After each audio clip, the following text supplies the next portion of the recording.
suficiente al músculo cardíaco, ¿no? Derivado del estrechamiento de la arteria coronaria, secundario a un ateroma o a un espasmo arterial, ¿no? Que puede causar un cuadro clínico determinado que viene a ser un dolor torácico característico de una insuficiencia coronaria, produciendo pues esta insuficiencia coronaria un desbalance entre el aporte de oxígeno, ¿no? Y el requerimiento de este por la fibra muscular cardíaca.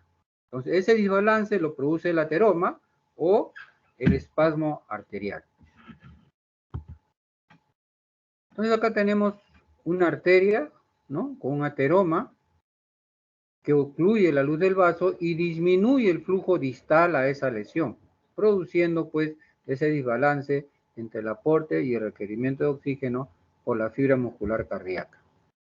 Entonces, el síndrome de insuficiencia coronaria, también llamada cardiopatía isquémica, viene a ser pues el conjunto de manifestaciones clínicas y electrocardiográficas que resultan de la disminución aguda o crónica, transitoria o permanente del riego sanguíneo del corazón, ¿no? Eso es lo que nos va a producir estas manifestaciones clínicas y electrocardiográficas, la disminución aguda o crónica, transitoria o permanente del riego sanguíneo del corazón, secundario pues a una oclusión ateromatosa o un espasmo de la arteria coronaria, ¿no?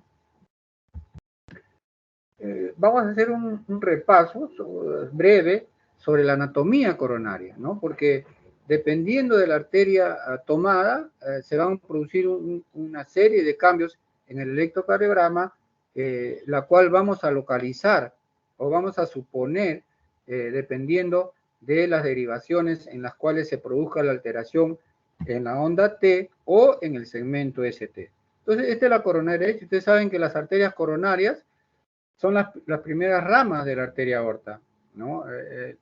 La arteria coronaria derecha sale del seno coronariano derecho y la arteria coronaria izquierda del seno coronariano izquierdo. Y hay un seno coronariano que serían los tres que conforman el inicio de la aorta, ¿no? Que inician el flujo hacia los diferentes tejidos a nivel arterial. Entonces, esta coronaria derecha, que corre por el surco aurículo-ventricular, emite un ramo hacia el nodo sinusal, ¿no? Que se encuentra entre la desembocadura de la vena cava superior, ¿no? Entre la desembocadura de la vena cava superior y la aurícula derecha, ¿no?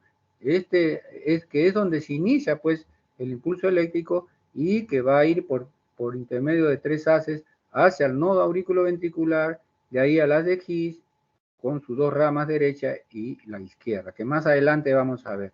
Luego, esta arteria, después que da este ramo importante, va a dar los ramos marginales, ¿no? Los ramos marginales que van a irrigar parte del ventrículo y distalmente van a dar dos ramos, ¿no? Dos ramos, un ramo descendente ventricular posterior, ¿no? Que viene a ser este de acá, y la descendente posterior, ¿no? Ambos con sus ramos septales. Cuando la arteria coronaria derecha da este ramo descendente posterior, no, va a ser una arteria dominante. Cuando la da la circunfleja, a través de la marginal, la coronaria izquierda sería dominante. Cuando el que da la descendente posterior es la arteria dominante.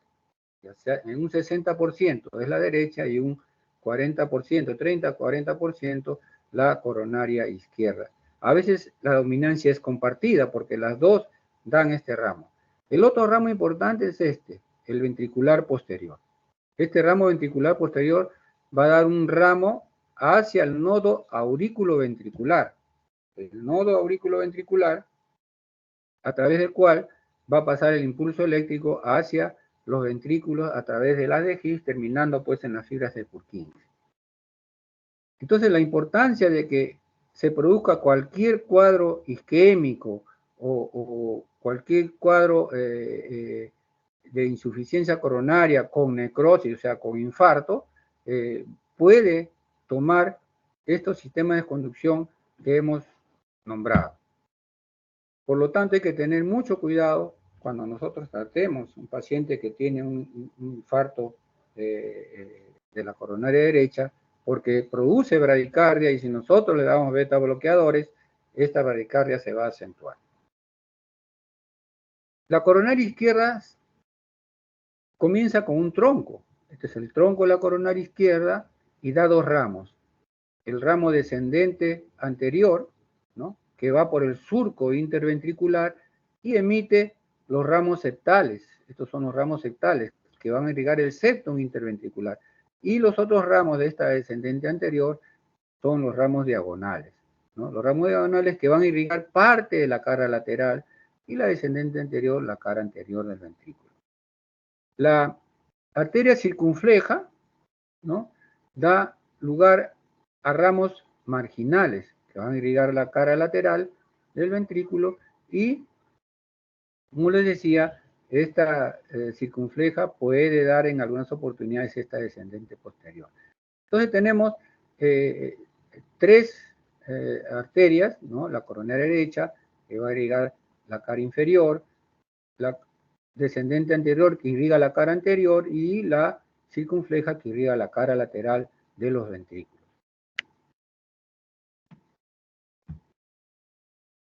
¿Cómo es la anatomía de la circulación coronaria, no? Las coronarias epicárdicas son las que realmente van a llegar el flujo hacia la fibra muscular cardíaca a través de arterias intramurales llegando hasta el endocardio, ¿no? Las arterias coronarias irrigan durante la diástole ventricular, o sea, durante el relajamiento del ventrículo, ¿no? Para llenarse de sangre y después producir la sístole. Y durante la sístole se produce esto, ¿no? Una contracción de esos vasos. Entonces, las arterias coronarias epicárdicas son vasos pues que ofrecen poca resistencia porque van encima de la musculatura cardíaca, ¿no? Poca resistencia al flujo, son las arterias llamadas arterias de conductancia. Y también van a dar las arterias intramiocárdicas, que vendrían a ser estas, ¿no?, donde se produce la mayor resistencia al flujo y que son fundamentales pues en la regulación del flujo coronario, ¿no? Normalmente este flujo coronario se autorregula por mecanismos metabólicos locales, ¿no?, de acuerdo a las variaciones del consumo de oxígeno en el miocardio, lo que inducen pues a distintos grados de vasodilatación de las arterias intramiocárdicas, por lo consiguiente un aumento del flujo cuando este es necesario, ¿no? Entonces, ¿de qué depende el consumo de oxígeno a nivel cardíaco? Depende principalmente de 4 variables, ¿no? La frecuencia cardíaca. A mayor frecuencia cardíaca, mayor consumo de oxígeno. La tensión de la pared ventricular. A mayor tensión, mayor consumo de oxígeno. La contractibilidad miocárdica. A mayor contractibilidad, mayor consumo de oxígeno. A mayor masa miocárdica, mayor consumo de oxígeno. Entonces son variables pues que van de los cuales va a depender el consumo de oxígeno del miocardio. Entonces, aparte pues de estos mecanismos metabólicos, la autorregulación local del tono vasomotor está influido por un equilibrio de dos factores, ¿no?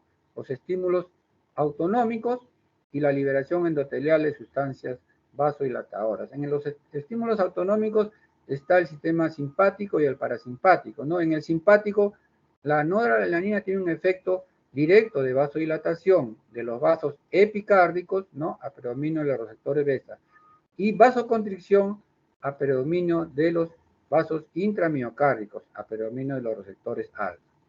El parasimpático, mediada por la acetilcolina, tiene un efecto vasoconstrictor directo, ¿no? Entonces, estos son dos estímulos autonómicos que van pues a regular el tono vasomotor, ¿no?, influido por el equilibrio de estos dos factores nombrados. La liberación endotelial de sustancias vasodilatadoras como la prostaciclina, el óxido nítrico o el factor relajador del endotelio, ¿no?, y las vasoconstrictoras como la endotelina, estimulada por numerosos factores locales y sistémicos, ¿no? Estas dos sustancias son estimuladas por múltiples factores locales y sistémicos, ¿no? Entonces, el equilibrio entre estos factores vasodilatadores y vasoconstrictores, ¿no?, regulados principalmente por el consumo de oxígeno y que actúan fundamentalmente en la resistencia de las arterias intramiocárdicas, ¿no? El aumento potencial del flujo coronario como resultado de la vasodilatación de las arterias intramiocárdicas se denomina reserva coronaria.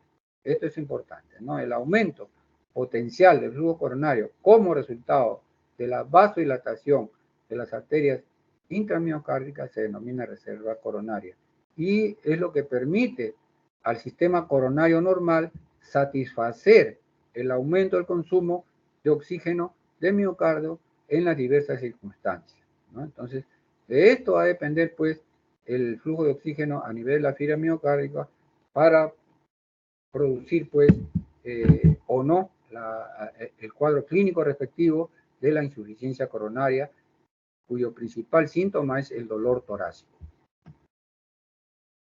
Entonces, la insuficiencia coronaria viene a ser, pues, el flujo deficiente del músculo cardíaco debido al estrechamiento de la arteria coronaria por un ateroma o espasmo, ¿no? Ese ateroma disminuye la luz del vaso, por lo tanto, va a producir una disminución de flujo distal a esa lesión, al igual que el espasmo localizado en la arteria coronaria, que disminuye el flujo distal a ese espasmo, ¿no? Y puede causar síntomas, ¿no? Como el dolor de pecho característico de la isquemia miocárdica, que es un dolor de tipo opresivo, ¿no? El paciente dice, doctor, me oprime el pecho, tengo un peso en la región external, ¿no? Y abre su mano y se la pone en el pecho, ¿no? Es la característica de una insuficiencia coronaria, ¿no? El cuadro clínico de una insuficiencia coronaria.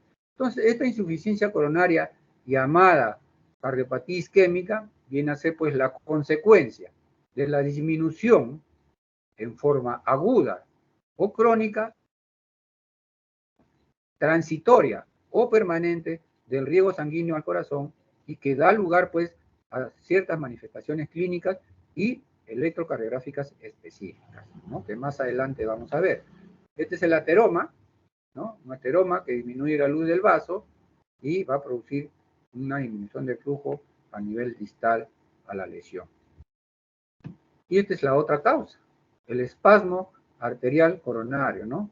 Se produce un espasmo y disminuye el flujo distal a ese espasmo coronario, produciendo, pues, un cuadro clínico anginoso, ¿no? Un cuadro clínico de dolor opresivo retroesternal. Entonces, ¿cuál es la fisiopatología realmente de esta cardiopatía coronaria? ¿No? Viene a ser, pues, la formación de la placa aterosclerótica que disminuye en forma progresiva la luz del vaso. O sea, desde que nacemos comienza la aterosclerosis, ¿no? Es uno de los factores de riesgo, ¿no? O que está mediada por los factores de riesgo, ¿no? La hipertensión, la diabetes, la dislipidemia, el estrés. Son varios factores que van a dar lugar a que esta formación de placa aterosclerótica se acelere o vaya lentamente, ¿no? ¿Y cuáles son esos factores de riesgo que hemos nombrado, ¿no? La hipertensión, la diabetes, que produce, pues, glicolización avanzada, la dislipidemia, ¿no? Hipercolesterolemia, hipertrigliceridemia, hay predisposición genética también, hay pacientes jóvenes que llegan a la emergencia con un cuadro coronario isquémico, ¿no? Y que tienen familiares que han tenido infarto, ¿no? Papá, hermanos, ¿no? O tíos que han tenido, pues, un cuadro coronario, ¿no? Hay una predisposición genética también. Hubo una oportunidad de un paciente que fue a la consulta solamente para chequearse. ¿Por qué? Porque tuvo 2 familiares que fallecieron en 15 días. 2 con muerte súbita, ¿no? Y que cuando mueren, pues, así súbitamente, se les hacen la respectiva necropsia. Y observaron, pues, que había una oclusión, ¿no? De una de tronco y una oclusión en el origen de la arteria descendente anterior, causas, pues, de la muerte súbita, ¿no?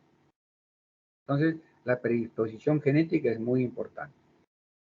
Y a este paciente que fue a hacerse un chequeo, se le pidió un examen que más adelante también vamos a nombrar, una tomografía de las arterias coronarias, y salió con 3 vasos con lesión, ¿no? 3 vasos con lesión aterosclerótica oclusiva importante. Entonces, este paciente se le ha pedido ya un estudio de coronariografía con la posibilidad de tratamiento quirúrgico o con un tratamiento de intervencionismo cardíaco, ¿no? Implante de stent. La edad avanzada también es importante, ¿no? A mayor edad hay mayor aterosclerosis, mayor calcificación. El sexo masculino, en el sexo masculino es más frecuente, ¿no? La mujer está protegida desde el punto de vista hormonal. Entonces, la aterosclerosis, pues, que es la causa de esta cardiopatía isquémica coronaria crónica, ¿no? Se caracteriza por lesiones íntimas, ¿no? Ateromas que se forman, esta es una arteria normal, ¿no? No hay placas ateromatosas, y conforme va pasando los años, conforme presenten factores de riesgo los pacientes, se va formando placas ateromatosas o fibrograsas que sobresalen a la luz vascular y la obstruyen y debilitan la media adyacente.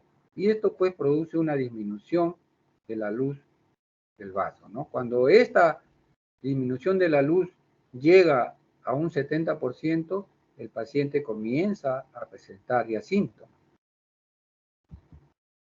Es así como se va a formar la placa aterosclerótica, ¿no? O sea, se forma primero una placa de colesterol, la ateroma, ¿no? Algunas moléculas de colesterol se adhieren al endotelio, una que es una capa muy fina que cubre los vasos, ¿no? Y está dañado por las turbulencias y por los factores de riesgo, ¿no? Hipertensión, hipercolesterolemia, tabaco, ¿no? Este endotelio alterado por todos esos factores de riesgo permite que este colesterol LDL, llamado colesterol malo, ¿no?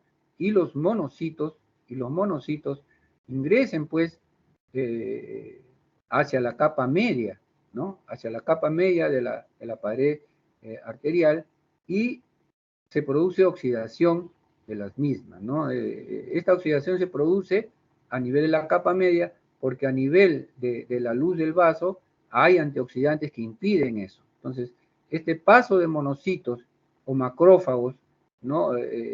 A la capa media va a dar lugar pues a la formación de la placa de colesterol, ¿no? Estos monocitos o macrófagos que han penetrado ya a la capa media a través de este endotelio alterado, ¿no? Y las moléculas de colesterol oxidado y se acumulan en esa capa media. Entonces, algunos monocitos se rompen y sueltan su contenido de colesterol LDL, colesterol oxidado, que es muy agresivo para la pared de la arteria. Y así, conforme avanza la formación de este ateroma, ¿no? El endotelio alterado, ¿no? Cubriendo la placa ateromatosa, que hace prominencia hacia la luz del vaso, ¿no? Con gran cantidad de macrófagos cargados de grasa oxidada, ¿no? En la pared de la capa media, este colesterol oxidado libre, muy dañino en la capa media de la pared arterial, va a dar lugar, pues, que algunas células musculares lisas, ¿no? Algunas células musculares lisas también, de acá, han migrado hacia esa formación de la placa aterosclerótica. Entonces, esta placa aterosclerótica, cuando obstruye la luz del vaso en un 70%, nos va a dar la llamada angina estable, ¿no? Cuando todavía el endotelio no sufre ningún daño, ningún accidente de placa, ninguna ruptura, se mantiene inflamado, ¿no? Disminuye la luz del vaso, disminuye Cuando ya llega, como les dije, al 70% o más de obstrucción de la luz, comienza a haber isquemia, comienza a haber disminución de flujo importante, produciendo el cuadro clínico de la insuficiencia coronaria, ¿no? Esta placa de colesterol, ¿no? Que está adherida al endotelio enfermo, ¿no? Dañado por el flujo sanguíneo, por la turbulencia que produce esta lesión, provocando a veces ruptura, ¿no? Un accidente de esta placa rompiéndose para dar lugar a los cuadros coronarios agudos, ¿no? Con la formación de un trombo oclusivo total o un trombo suboclusivo, ¿no? Un suboclusivo en casos de las insuficiencias coronarias agudas con cambios en electrocardiográficos de ST no elevado y obstrucción total con cambios electrocardiográficos de ST elevado. Eso más adelante lo vamos a ver. Entonces, las manifestaciones clínicas de la cardiopatía isquémica que ustedes ven acá, lo normal, acá ya se está formando la estría grasa, ¿no? La placa fibrosa, que clínicamente son silentes, o sea, no hay, pero ya hay aterosclerosis, ¿no? No hay cuadro clínico, ¿no? Ya cuando llega al 70% de la oclusión del vaso, comienza a presentar el dolor de pecho, la angina de pecho, que que representa el cuadro clínico de la cardiopatía coronaria crónica, que es lo que estamos viendo, ¿no? Cuando esta placa estable, pero que ocluye la luz del vaso en un 70% más, produce la angina estable, ¿no? Todo bien. Pero va a llegar un momento en que esta placa ateromatosa, esta placa estable, puede volverse inestable por la turbulencia de la sangre que daña más el endotelio y puede producir un accidente de placa, ¿no? Produciéndose la ruptura de este endotelio y la formación de un trombo, dando lugar a los síndromes coronarios agudos, ¿no? Cuyos cuadros clínicos están dados pues por la angina inestable, el infarto agudo del miocardio, la muerte súbita, ¿no? Son llamados cuadros del síndrome coronario agudo, que también vamos a ver más adelante. Entonces, existe una diferenciación, ¿no?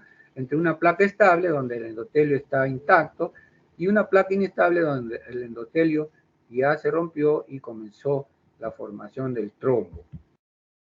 Entonces, cuando la placa de ateroma tiene mucho colágeno y poco componente inflamatorio, decimos que la placa es estable. O sea, mucho colágeno y poco componente inflamatorio, esta placa es estable. Que no se rompe porque tiene mucho tejido fibroso, ¿no?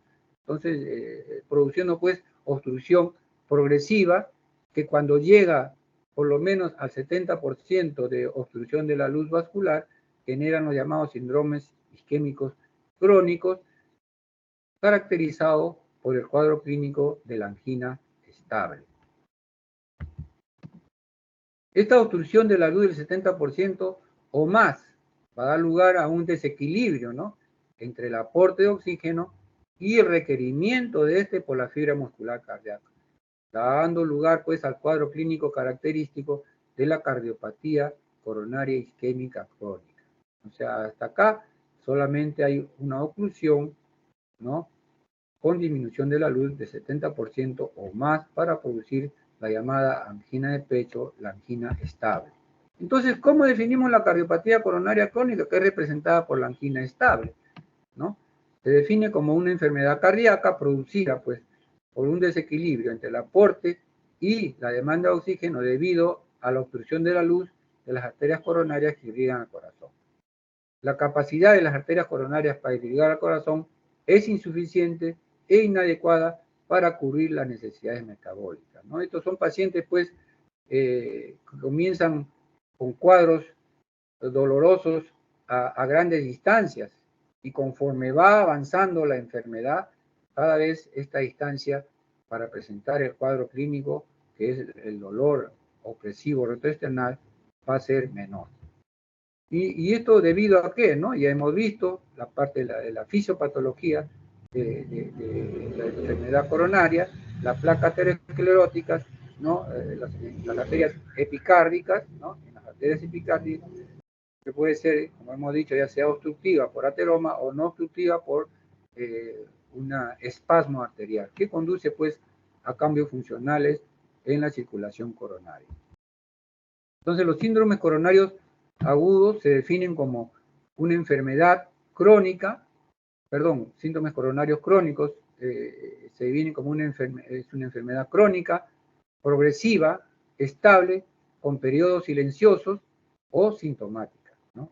Pero puede volverse inestable, configurando pues la naturaleza dinámica de la enfermedad, expresada en escenario. O sea, una placa estable puede volverse inestable, produciendo la formación de trombo, ya sea oclusivo o subclusivo, para producir los diferentes cuadros clínicos, ¿no? Una placa estable, la angina de pecho estable, y una placa inestable, los síndromes coronarios agudos, ¿no? Que está representada por la angina inestable, el infarto miocardio agudo ST elevado y el infarto miocardio agudo ST no elevado, que también más adelante vamos a ver. Entonces, la cardiopatía, pues, coronaria, de acuerdo al tiempo y forma de presentación, puede ser un cuadro crónico, que es lo que representa la cardiopatía coronaria crónica, que es de presentación progresiva en el tiempo y que está representado pues por la angina de pecho estable, y un cuadro agudo de presentación brusca, ¿no? Cuando hay ruptura endotelial, ¿no? Ese endotelio enfermo, ¿no? Que se rompe y da lugar a la formación de trombo. Cuando este es suboclusivo, da los síndromes coronarios agudos ST no elevados, y cuando es oclusivo total, dan los cuadros coronarios agudos ST elevado, que más adelante vamos a ver las imágenes en el electrocardiograma. Eso depende de las imágenes del electrocardiograma, ¿no? Entonces, ¿cómo se manifiesta esta cardiopatía coronaria crónica de la cual estamos hablando, ¿no? ¿Con qué cuadro clínico? Es la característica de esta cardiopatía coronaria crónica, ¿no? Se manifiesta como una angina. La angina significa, pues, en el latín, asfixia, oprimir, ¿no? Y está caracterizado, pues, por la localización, que es retroesternal, es una localización retroesternal. ¿Qué tipo es el dolor? Es un dolor opresivo. Tengo una opresión, dice el paciente, tengo un peso en el pecho. Eso es lo que refiere en el paciente, ¿no? La irradiación, y se le va a algún sitio, sí, doctor, se me va hacia el cuello, se me va hacia la mandíbula o hacia el hombro y las extremidades superiores, ¿no? Entonces, son las zonas de irradiación de este dolor que se inicia en la región retroesternal. ¿Y cuál es la duración de este dolor en caso de una cardiopatía coronaria crónica representada por la angina inestable? La duración va de 1 a 10 minutos. De 1 a 10 minutos. Y casi siempre está relacionado pues al esfuerzo y a las emociones, ¿no? Es el factor desencadenante, el esfuerzo, las emociones, ¿no? ¿Y qué factores alivian esta molestia? El cese de la actividad. Si yo estoy caminando y a las 5 cuadras me oprime el pecho, ¿no? Tengo una opresión, doctor, a las 5 cuadras tengo una opresión, pero disminuí la velocidad y me paré y este dolor pasó. O sea, calma con el cese de la actividad que lo provocó, ¿no? Que es el reposo, ¿no? El reposo. Y en algunas oportunidades pues se acompaña de síntomas vegetativos, ¿no? Como náuseas, vómitos, mareos y sensación de muerte, cuando este llega ya a los 10 minutos, que es el tiempo de duración máximo de un cuadro clínico anginoso en la cardiopatía coronaria crónica, en la angina estable. Cuando es más de 10 minutos ya pasamos a otro cuadro clínico que más adelante vamos a ver, que es la angina inestable, cuya duración va pues, entre 11 y 20 minutos de dolor. Entonces, ¿quién representa esta cardiopatía coronaria crónica? La angina estable, ¿no? La angina estable, que tiene 3 tipos más frecuentes: la angina microvascular, la isquemia silente y la angina variable o vasoespástica, ¿no?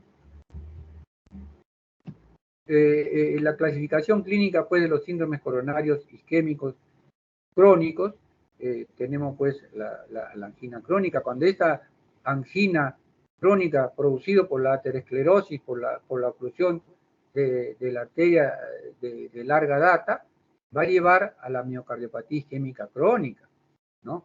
Produciendo pues bradiarritmias, taquiarritmias y pueden llegar a la insuficiencia cardíaca congestiva.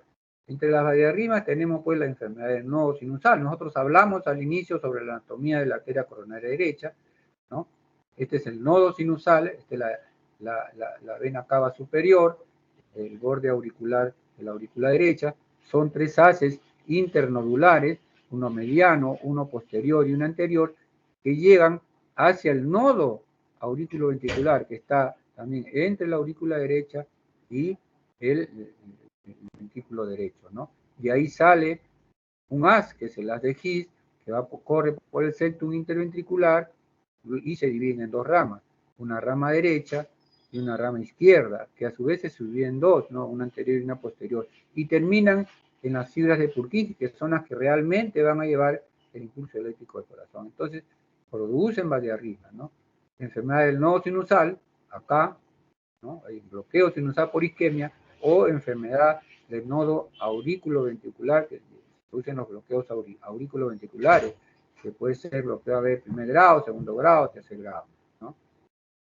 Las taquiarritmias, que pueden producir por ya dilatación de las aurículas, tenemos la fibrilación auricular, que es la arritmia más frecuente que ustedes van a ver durante su estadía en los servicios de cardiología, ¿no? El flúter auricular o aleteo auricular es otra de las arritmias que es frecuente en caso de isquemias crónicas. Y las arritmias ventriculares, extrasístoles ventriculares, ¿no? O taquicardias ventriculares no sostenidas, taquicardias ventriculares sostenidas, ¿no? Por la isquemia miocárdica crónica de larga data, ¿no? Y pueden llevar, pues, a la insuficiencia cardíaca congestiva por dilatación isquémica de los ventrículos, en especial el ventrículo izquierdo, para producir, pues, congestión pulmonar, ¿no? ¿Y en qué se basa el diagnóstico? Entonces, de esta cardiopatía coronaria crónica o isquémica, ¿no? Crónica o aguda, se basa en los datos clínicos. Es muy importante ver los antecedentes, ¿no? Los factores de riesgo, los factores familiares, para, junto con el cuadro clínico del paciente, llegar al examen físico y finalmente dar un diagnóstico que viene a ser definitivo en un 80%, solamente con los datos clínicos, ¿no?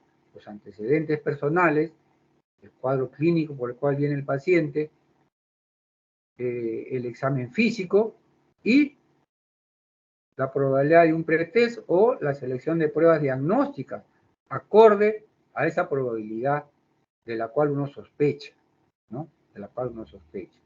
Entonces, si se sospecha en una angina estable que está produciendo ya mucha molestia, de repente lo primero es un electrocardiograma, ¿no?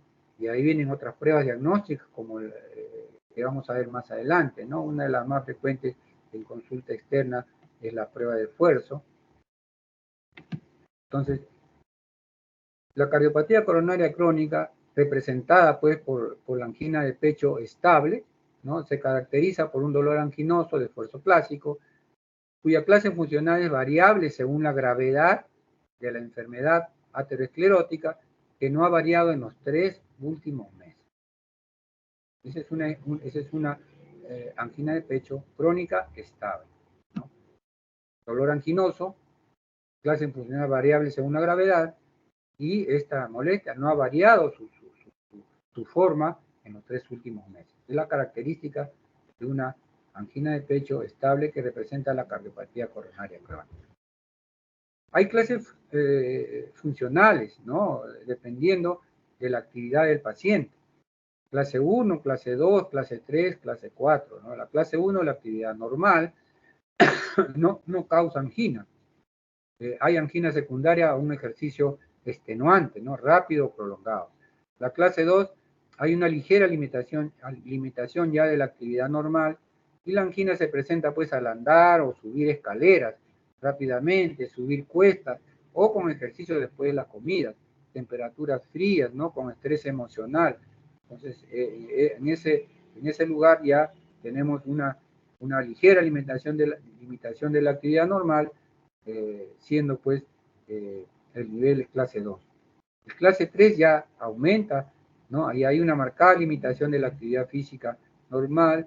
La angina se presenta al caminar una o dos manzanas, o sea, 4 u 8 cuadras, ¿no? En llano, o en un tramo de escaleras a velocidad normal y en condiciones normales. Ya es una angina clase 3.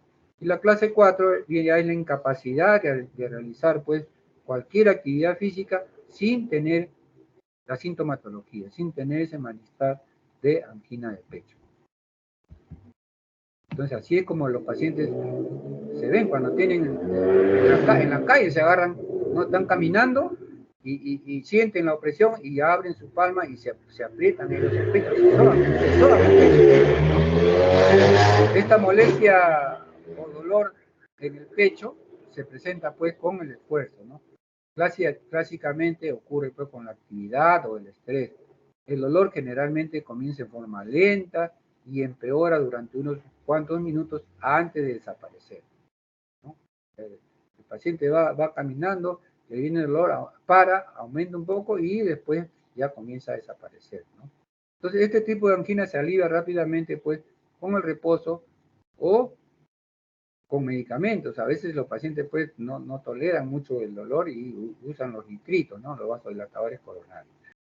Si se presenta nuevamente tendrá pues las mismas características de la veces previas, ¿no? Entonces, el doctor me dice, yo tengo ese dolor cuando hago la misma actividad y es similar en presentación, en duración, ¿no? Y en la característica de este, ¿no? Hay la isquemia microvascular, ¿no? La angina microvascular, en las cuales pues el paciente pues tiene una angina típica, ¿no? Le toman un electrocardiograma está normal, basal, y durante el esfuerzo, esto es una prueba de esfuerzo, hacen desnivel del segmento ST, ¿no? Hacen desnivel del segmento ST. Ustedes saben que la onda P viene a ser la despolarización auricular, el QRS, la despolarización ventricular, el segmento ST que comienza en el final de la onda S hasta el inicio de la onda T, es el inicio de la repolarización ventricular, ¿no? Y la onda T ya viene a ser la repolarización terminal, repolarización ventricular normal. Entonces, el paciente hace un desnivel del ST durante la prueba de esfuerzo, se le detiene la prueba y el ST comienza a revertir, ¿no? O sea, se paró lo que le produjo ese cambio en el ST, ¿no? Y le produjo la angina, ¿no? Vuelve a su nivel isoeléctrico y también la angina desaparece. Uno le hace un cateterismo ante esta prueba positiva de isquemia miocárdica y ustedes ven que acá no hay en las arterias estas son las arterias epicárdicas, la coronaria derecha y la coronaria izquierda, ¿no? La descendente anterior con sus ramos septales, la circunfleja con sus ramos marginales, la coronaria derecha con la descendente posterior y con la ventricular posterior. Entonces ustedes no ven una lesión importante que le pueda producir esto. Entonces en estos casos se habla de angina microvascular, o sea, está en la microvasculatura el problema.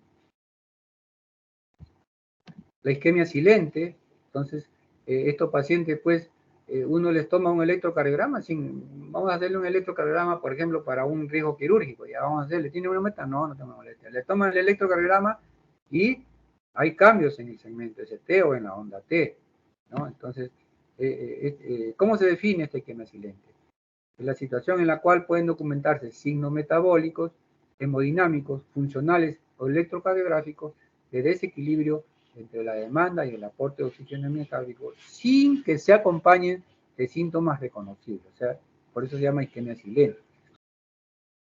Hay dos clasificaciones, Kohn y Braunwald.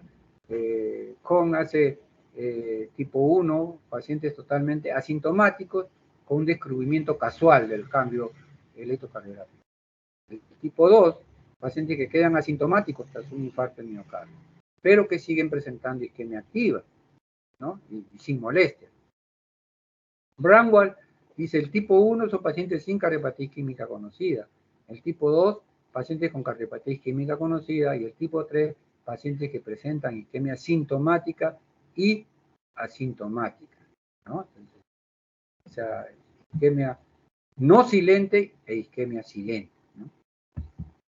Entonces, la isquemia silente se presenta en pacientes con múltiples factores de riesgo. Los más frecuentes, ¿no? Son los diabéticos y los hipertensos.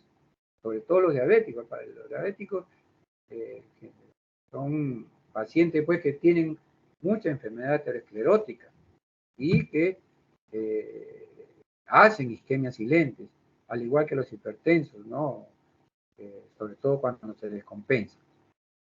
Se le define, pues, por la evidencia de isquemia miocárdica sin dolor o equivalentes anginosos, ¿no? Y se le identifica por cambios electrocardios del segmento ST, alteraciones de la perfusión miocárdica, este es un estudio no invasivo, ¿no? Y alteraciones reversibles de la movilidad parietal, ¿no? Por ejemplo, un test de dobutamina en un ecocardiograma, ¿no? Con dobutamina aumenta su frecuencia cardíaca y hay cambios en la motilidad, en la contractibilidad de los ventrículos, sobre todo el ventrículo izquierdo, dependiendo de la arteria tomada, ¿no? Hay una disminución de la contractibilidad de esa zona, indicando que probablemente haya enfermedad coronaria, ¿no? Entonces, ¿en qué nosotros basamos el diagnóstico, ¿no? ¿En qué basamos el diagnóstico? En un adecuado una adecuada evaluación de los antecedentes, en una buena historia clínica de su cuadro actual, ¿no? En el electrocardiograma de reposo, ¿no? Y eventualmente, pues, en exámenes de enzimas cardíacas, de tratar, pues, de un cuadro coronario agudo. Entonces, entre las pruebas diagnósticas que nosotros vamos a utilizar para el diagnóstico de esta cardiopatía coronaria crónica, tenemos, pues, el electrocardiograma de reposo, el electrocardiograma de esfuerzo, una prueba de esfuerzo, el Holter, que es un monitoreo electrocardiográfico ambulatorio de 24 horas con un pequeño monitorcito que más adelante vamos a ver, el ecocardiograma de reposo y de esfuerzo, ¿no? Uno toma un ecocardiograma de reposo y en el momento se le hace un esfuerzo, o sea, un test con dobutamina que va a acelerar la frecuencia cardíaca y va a producir pues un desequilibrio, si es que hay enfermedad coronaria, un desequilibrio entre el aporte y el requerimiento de oxígeno de la fibra muscular cardíaca, produciendo un atontamiento del ventrículo, ¿no? del área comprometida por la isquemia miocárdica. En cuanto al estudio en medicina nuclear, ahora hay muchos estudios no invasivos, ¿no? De imágenes, ¿no? La medicina nuclear, para ver la perfusión miocárdica. Cuando hay una disminución en la perfusión mayor del 10%, es un paciente que tiene que ser estudiado por la alta posibilidad de enfermedad coronaria importante. Una tomografía espiral multicorte, que es la que nos va a describir la anatomía de las arterias coronarias, ¿no? Con las alteraciones obstructivas, ¿no? O no obstructivas, como aneurismas o no, son arterias aneurismáticas, ¿no? Que pueden ser la causa del cuadro clínico del paciente. La resonancia magnética cardíaca, ¿no? Y finalmente la hemodinámica, ¿no? La hemodinámica es la que va a confirmar el diagnóstico de esta tomografía espiral multicorte y a su vez puede ser o dar lugar a un tratamiento intervencionista en la misma sala de hemodinámica con el implante de stent a nivel de las obstrucciones coronarias importantes mayores del 70% que están produciendo el cuadro clínico del paciente. Entonces el patrón del electrocardiograma de reposo, el patrón de isquemia más frecuente en un electrocardiograma de reposo está dado por la inversión de la polaridad y simetría de la onda T, ¿no? Y simetría de la onda T.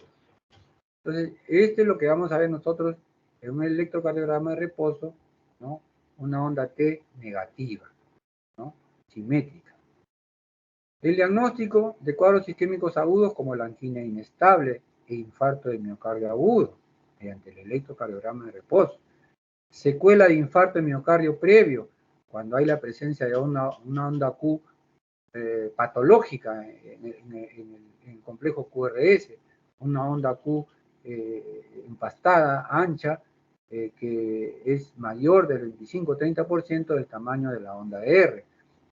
Entonces, el patrón de lesión y daño tisular está conformado, pues, por la depresión o elevación del segmento ST. Esto nos habla ya de los síndromes coronarios agudos ST elevado en caso de la elevación del segmento ST o depresión en el caso del infarto de miocardio agudo ST no elevado. Ya hemos dicho que cuando es la depresión del ST, que es un infarto de miocardio agudo ST no elevado, es un trombo no oclusivo total, es suboclusivo, pero que da cuadro clínico, ¿no?, importante, ¿no? Y la elevación del segmento ST ya nos habla de que hay un trombo oclusivo. Entonces, esta oclusión total del segmento ST tiene que ser resuelto lo más pronto posible. Más tiempo, mayor muerte celular, mayor necrosis del músculo cardíaco. Entonces hay que solucionarlo lo más antes posible. Según la lesión sea subendocárdica o subepicárdica, ¿no?, ya sea la depresión subendocárdica y la elevación subepicárdica respectivamente. Entonces, como hemos dicho, ¿no?, el diagnóstico de los cuadros isquémicos agudos como la angina inestable o el infarto miocardio agudo, los diagnósticos de cuadros crónicos como la secuela de infarto, ¿no?, de miocardio previos, una onda Q, como decía, profunda, empastada, ancha, mayor del 30% de la onda R. De la onda Q, esta es la onda R, y es mayor del 25-30% de la onda R, que va a dar lugar, pues, al diagnóstico de una secuela. Esta es una secuela, una necrosis antigua, ¿no?, del músculo cardíaco. El patrón de isquemia más frecuente está dado, pues, en caso, por ejemplo, de la angina estable, que viene en ese con dolor. Le toman un electrocardiograma y van a ver esta inversión en la onda T, ¿no? El patrón de isquemia más frecuente está dado por la inversión de la polaridad y simetría de la onda T, ¿no? Realmente la onda T es asimétrica, pero acá se invierte y es simétrica, ¿no? Característica, pues, de una isquemia miocárdica en angina estable. El patrón de lesión o daño tisular está configurado, pues, por la depresión o elevación del segmento ST según la lesión sea subendocárdica o subepicárdica. Subendocárdica, ST negativo; subepicárdica, ST elevado, ¿no? Acá está. El patrón de daño tisular está configurado por la depresión o elevación del segmento ST según la lesión sea subendocárdica o subepicárdica. Lesión subendocárdica, ¿no?, ST negativo, y elevación del segmento ST, lesión subepicárdica. Entonces, subendocárdica, trombo sin oclusión total, y la elevación del segmento ST subepicárdica, trombo oclusivo total de la arteria coronaria. Entonces, el electrocardiograma, que es uno de los exámenes más sencillos y más rápidos que uno puede hacer para el diagnóstico de cardiopatía coronaria, ¿no? Este es un electrocardiograma normal. Lo que uno tiene que ver es el segmento ST, que es el inicio de la repolarización ventricular, y la onda T, que es la repolarización total completa. Entonces vemos en todos los segmentos donde solamente es negativo la onda T en la derivación de extremidades, ¿no?, unipolar, ABR, ¿no?, donde T es negativa por vectores, ¿no?, la dirección de los vectores que se presentan en la toma del electrocardiograma. Pero ustedes ven acá que todos los ST son isoeléctricos, ¿no?, están en la línea cero, no hay cambios en el electrocardiograma. Este es un electrocardiograma normal. Esta es la posición de los electrodos, ¿no? Cuarto espacio intercostal, línea parasternal derecha, B1, estas son las precordiales, ¿no? B2, cuarto espacio intercostal, línea parasternal izquierda. B3 está entre B4 y B2 y B4 están en la línea media clavicular, quinto espacio intercostal, B5, línea axilar anterior, a la altura de B4, y B6, línea axilar media, a la altura de B6. Entonces, estas son las posiciones de los electrodos precordiales. El otro examen es la prueba de esfuerzo, que me llaman poner el electrocardiograma de esfuerzo, que se pone un paciente, se le monitoriza al paciente tanto la actividad eléctrica del corazón como la presión arterial, ¿no? Y se registra el electrocardiograma, ¿no? Acá vemos preparando al paciente para el estudio y para la evaluación del electrocardiograma de reposo y de esfuerzo. Estos son los cambios que se producen en la prueba de esfuerzo y que nos pueden determinar que hay una enfermedad coronaria por los cambios en el segmento ST, ¿no? Si hay una depresión del ST horizontal mayor o igual de 1 milímetro, ¿no? Con un punto J, pues, a una distancia de 60 a 80 milisegundos, dando conclusión que es un resultado positivo para isquemia, ¿no? Otra forma de cambios en el ST durante la prueba de esfuerzo es un ST descendente, ¿no? Que también nos habla, cuando es mayor o igual a 1 milímetro, nos habla de una prueba positiva a isquemia miocárdica. Y acá es un cambio algo dudoso, ¿no? El ST es ST ascendente, o sea, el punto J baja y hace un ST ascendente, ¿no? Que es un cambio dudoso para definir si es isquemia coronaria o no. Estos son los cambios más frecuentes, ¿no? Un punto J con un ST ascendente y un ST recto negativo, ¿no? Un segmento ST, o sea, son cambios del inicio de la repolarización ventricular, son cambios isquémicos que dan un resultado positivo a la prueba de esfuerzo para enfermedad coronaria, ¿no? Entonces, una prueba negativa, uno llega a la frecuencia, nosotros calculamos la frecuencia que va a alcanzar el paciente, es una variable estándar de 220 menos la edad, ¿no?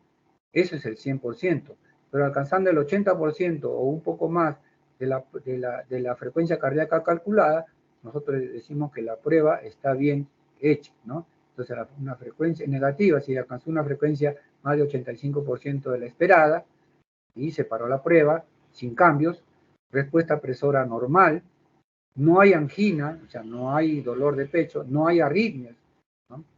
El electrocardiograma es normal. Esta es una prueba negativa. Una prueba positiva sin angina, ¿no? Cuando la frecuencia mayor de 85% de la esperada, hay una respuesta presora normal, pero hay un electrocardiograma que varía, que cambia, habiendo una depresión patológica del segmento ST, que es la que hemos visto en estas imágenes, ¿no? Positiva si hay ambos, o sea, si hay cuadro clínico, o sea, si hay dolor opresivo retroesternal, cuando la frecuencia es más o menos de 85% de la esperada, hay una respuesta presora normal, pero el electrocardiograma cambia, ¿no? Con una depresión patológica del segmento. Hay pacientes que no hacen dolor, pero hacen cambio del ST, lo que nos está indicando que es una isquemia silente, ¿no? Las contraindicaciones absolutas para esta prueba, ¿no? Un paciente que ha tenido recién infarto no le puede hacer una prueba de esfuerzo. Una angina inestable también está contraindicada. Algunos lo hacen cuando el paciente está con un tratamiento que lo ha estabilizado, pero esta angina inestable que no está controlada farmacológicamente no se puede hacer. Las arritmias no controladas sintomáticas, ¿no? Hay pacientes que hacen taquiarritmias paroxísticas, ¿no? Que les baja la presión, tienen mareos. La estenosis valvular aórtica severa sintomática tampoco, ¿no? Saben que hay 3 síntomas característicos de una estenosis valvular aórtica: el dolor de pecho, ¿no? La disnea, ¿no? Y el síncope, la pérdida de conocimiento. Son 3 síntomas que nos indican que es una estenosis valvular aórtica severa. La insuficiencia cardíaca no controlada, no podemos meter a un paciente con una insuficiencia cardíaca descompensada. Un embolismo pulmonar agudos, ¿no? La miocarditis aguda o pericarditis, disección de la aorta aguda, no podemos, incapacidad física o psíquica. Hay gente que no quiere, no, yo no hago esa prueba. Este es el otro examen que es el Holter, que es un monitoreo electrocardiográfico. Un monitoreo electrocardiográfico ambulatorio, o sea, se le monitoriza al paciente y este es el electrocardiograma continuo que es grabado en este aparatito, ¿no? Y donde vamos a ver si hay cambios isquémicos o no, si hay arritmias o no, si hay enfermedad del tejido de conducción, bloqueos auriculoventriculares, ¿no? Esto es lo que nos informa este Holter. Hubo una vez un paciente en la clínica que vino con cuadro clínico un poco no característico, ¿no? Se cansaba, tenía sensación de mareos. Le tomaron el electrocardiograma, era normal. Pero el colega que lo vio le puso el Holter, ese mismo día, le vamos a poner un Holter, le puso el Holter, y este paciente, felizmente que le puso el Holter, este paciente no despertó, o sea, falleció estando dormido, ¿no? Entonces, revisaron el Holter y el paciente hizo, pues, primero taquicardia ventricular, ¿no? Y ahí una fibrilación ventricular que ya se considera como un paro, ¿no? Estando durmiendo, ¿no? Entonces, es muy importante la evaluación a pacientes con cardiopatías isquémicas, que no a todos se les hace, ahí tiene sus indicaciones. ¿No? Es el monitoreo del Holter, ¿no? El electrocardiograma continuo. Esta es una arritmia que nosotros podemos encontrar en una arritmia, ¿no? Es una fibrilación. Ustedes no ven una onda P normal como la ven al inicio, ¿no? No ven una onda P normal, una onda P normal. En este electrocardiograma son ondas P anormales, son ondas de fibrilación auricular en dientes de serrucho chiquitos, ¿no? Acá hay unas ondas un poquito más grandes, como si fuera un flutter, ¿no? O sea, una fibrilación y un flutter, fibrilo-flutter auricular, ¿no? Acá hay las arritmias ventriculares, estas son extrasístoles ventriculares, ¿no? Extrasístoles ventriculares. Acá bigeminismo ventricular, ¿no? Un latido normal, una extrasístole ventricular, un latido normal, un extrasístole ventricular. Este es un flutter ya más característico con ondas P anormales en dientes de serrucho grande, ¿no? En dientes de serrucho grande. Este es un flutter auricular. Acá podemos ver también los bloqueos auriculoventriculares. Normalmente el PR va de 0.12 a 0.20 centésimas de segundo. Acá vemos que es mayor. Y es constante, ¿no? La distancia es constante. Este es un bloqueo AB de primer grado. Acá vamos viendo que el PR va aumentando, ¿no? Este es normal, acá va aumentando, se hace más largo, acá más largo, y acá se dispara uno. Este es un bloqueo AB de segundo grado, tipo móvil 2, ¿no? Y acá ya hay una disociación auriculoventricular. El aurículo va por su lado y el ventrículo por su lado. Esta es una taquicardia ventricular, ¿no? Una taquicardia ventricular paroxística, que esta es paroxística, la del paciente que le digo era continua, no había complejos QRS normales, ¿no? Esto puede significar una insuficiencia coronaria isquémica u otra tasa de hipoxia cardíaca que hace un foco de automaticidad ventricular muy irritable, produciendo la taquicardia ventricular. El ecocardiograma, que es otro examen que nos va a ayudar para el diagnóstico, se usa para visualizar la estructura del corazón, la función hemodinámica, o sea, la función contráctil del ventrículo, segmentaria, porque son varios segmentos que se estudian, ¿no? Las enfermedades cardíacas congénitas o adquiridas y que permiten clasificarlas según su intensidad y su origen, ¿no?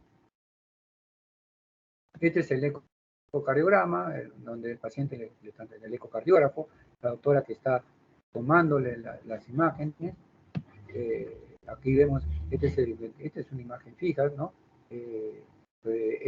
Son imágenes móviles, el ecocardiograma, entonces que se ve el ventrículo izquierdo, y se ve la motilidad y la aurícula izquierda, ventrículo derecho, aurícula derecha, ¿no? Válvula mitral, válvula tricúspide, ¿no? Y se ve toda la función ventricular cuando está en actividad. El otro estudio que nosotros nos valemos para el diagnóstico de enfermedad coronaria se basa pues en estudio de radiofármaco, ¿no? En ese 99 para un test de perfusión miocárdica. Este radiofármaco se concentra en el tejido miocárdico, ¿no? En 2% de la dosis administrada, y se fija en las mitocondrias, ¿no? Solo atraviesa las membranas de las células vivas. Esto es lo que nos va a dar la viabilidad, ¿no? Si es un músculo viable o ya es un músculo que ha tenido infarto o es un músculo que es isquémico, que recupera, ¿no? Permite evaluar indirectamente la irrigación, o sea, la perfusión global y segmentaria, o sea, regional, ¿no? Del ventrículo izquierdo y su viabilidad. Viable, ¿no? Tiene dos fases, una fase de estrés y otra de reposo, ¿no?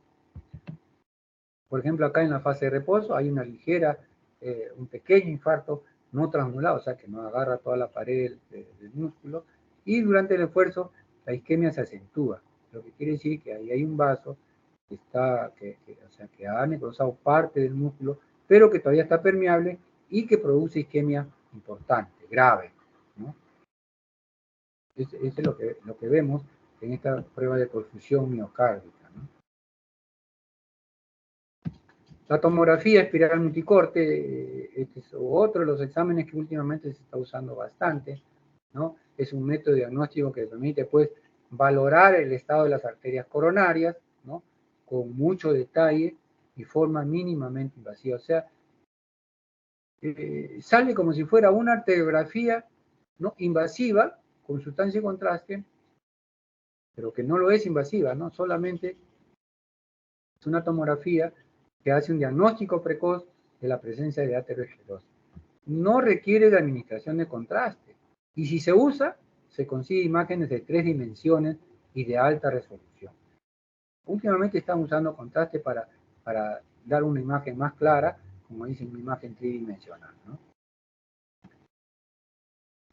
¿Cuál es el objetivo de este estudio? Evaluar la luz de los vasos coronarios en forma no invasiva, ¿no?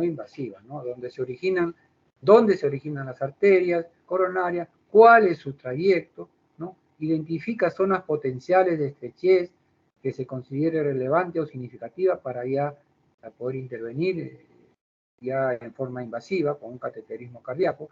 El diagnóstico oportuno para evitar problemas futuros como infartos o la angina de pecho. Esta es una tomografía espiral multicorte, ¿no?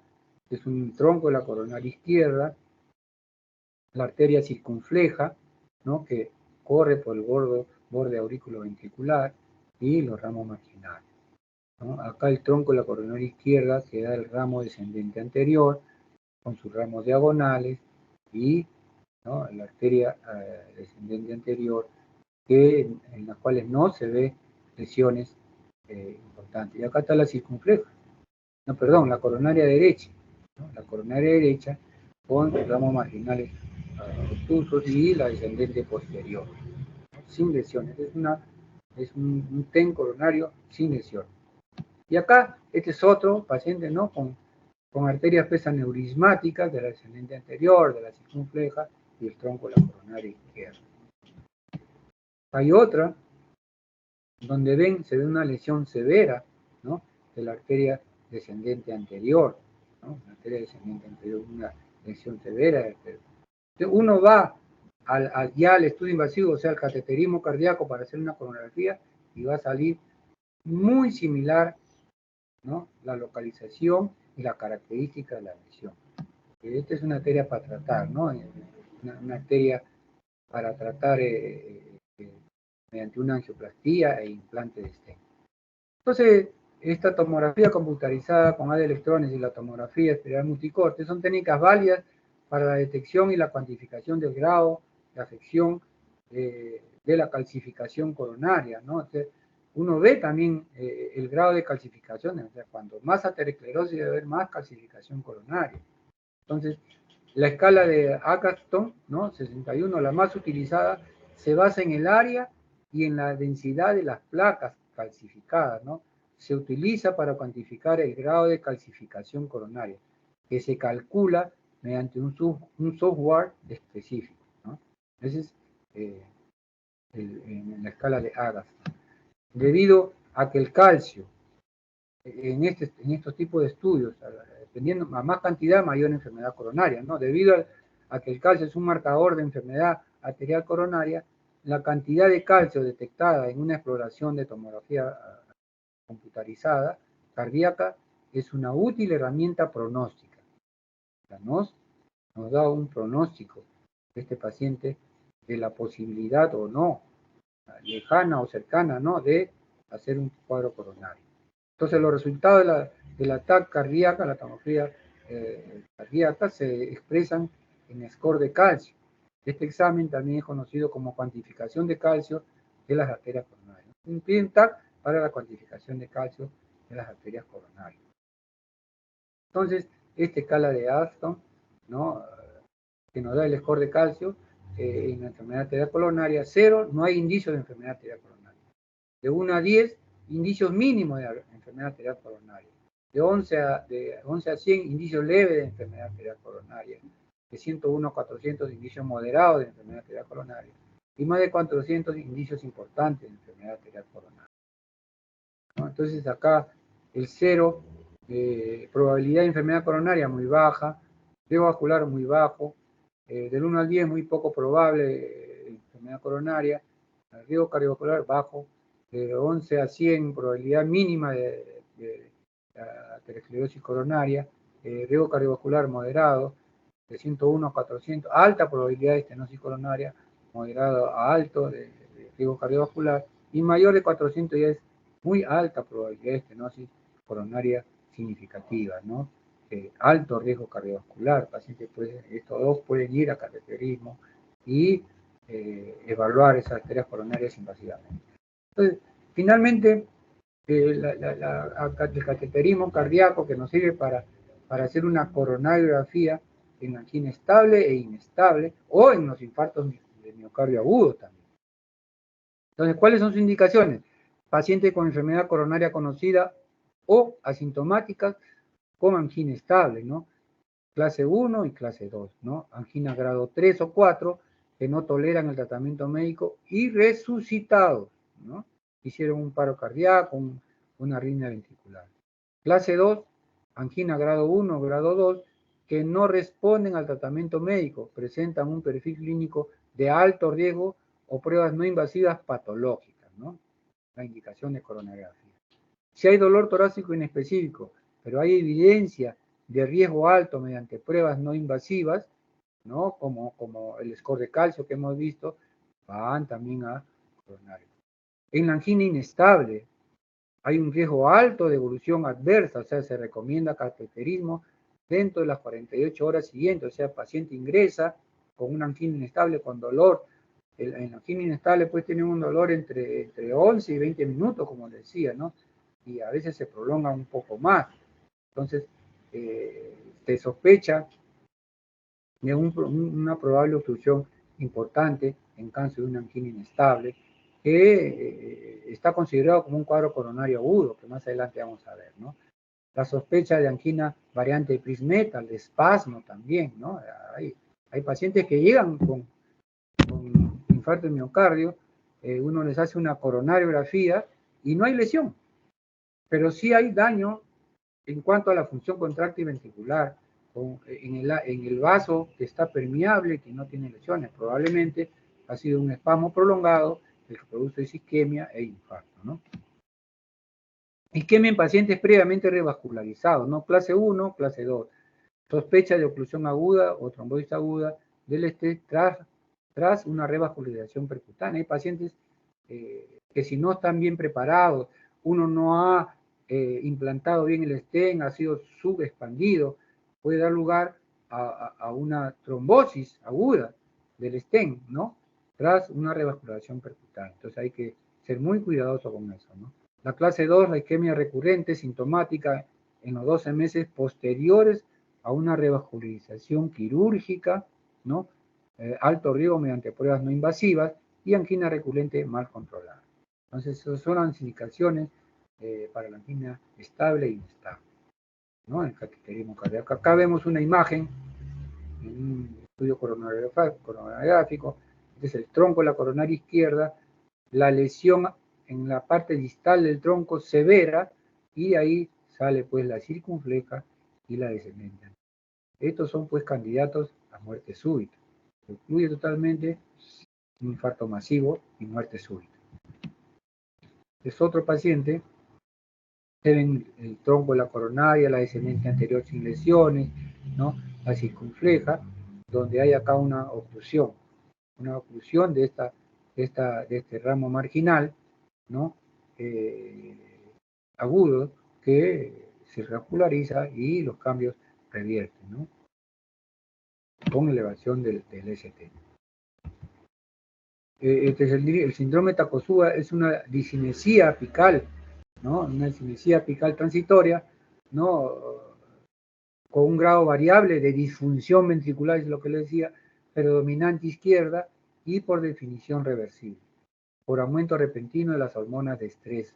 Generalmente en mujeres se ha visto esto en nuestro servicio, ¿no? Que tuvieron una discusión, una alteración, ¿no? Que llegaron con dolor, ¿no?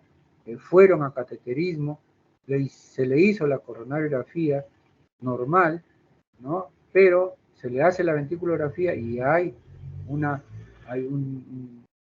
disfunción ventricular, ¿no? Anteroapical, producto de una isquemia prolongada. Estos pacientes generalmente revierte esto, ¿no? A una función contráctil normal si es que la isquemia no ha sido muy prolongada. En cuanto al diagnóstico diferencial de la cardiopatía coronaria crónica, pues tenemos la pericarditis, que es el tipo de dolor es diferente, ¿no? La pericarditis es un dolor fungitivo, urente, intenso, exacerbado con la expiración. Y ustedes saben que el dolor anginoso es una opresión retroesternal, irradiado al cuello, mandíbula, brazos, ¿no? A veces a la región epigástrica. La disección de aorta es de aparición en el tórax anterior, frecuentemente irradiado a la espalda, intenso, transitivo y asfixiante, comúnmente asociado al descontrol hipertensivo. Son pacientes pues hipertensos severos que no se controlan, esa hipertensión arterial diseca la aorta y produce un cuadro que simula un cuadro coronario agudo, ¿no? Es frecuente paciente pues con enfermedad del tejido conectivo como el síndrome de Marfan, donde tiene una aorta descendente dilatada, con compromiso a veces de la válvula aórtica. El embolismo pulmonar, ¿no?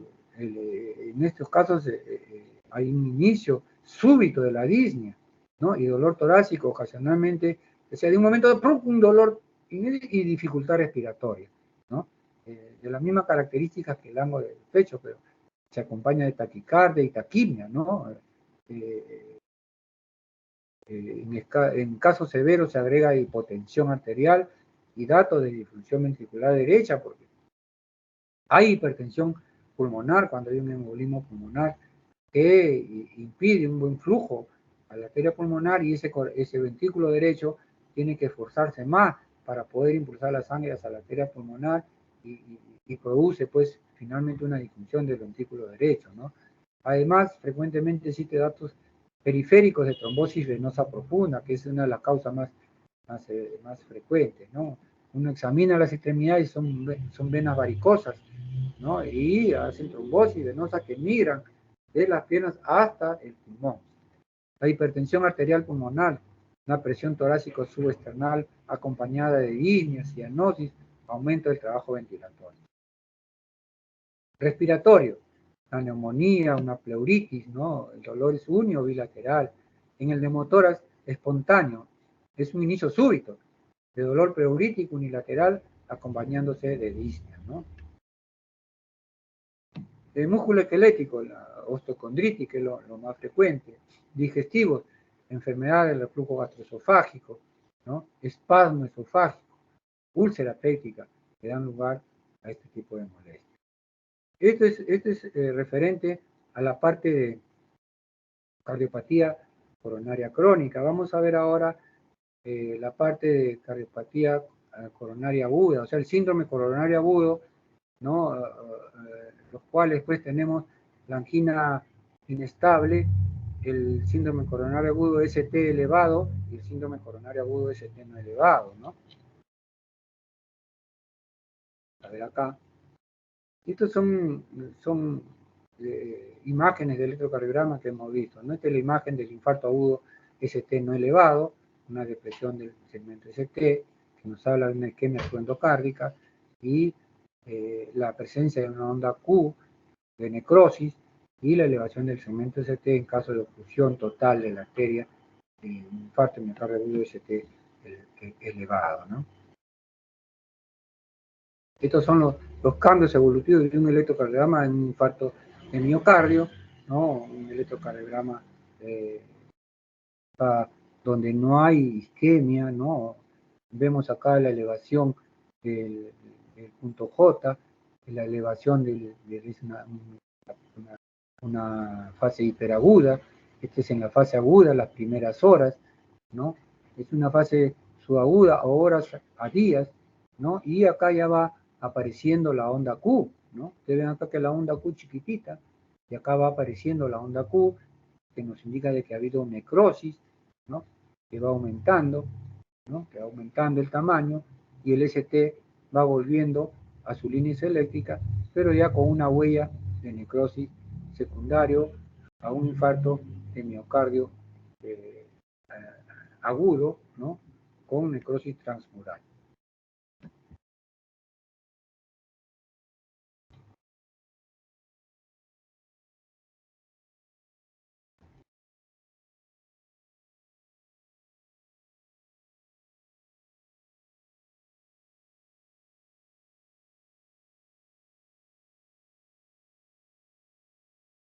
La angina inestable, que es catalogada como parte de un síndrome coronario agudo, ¿no?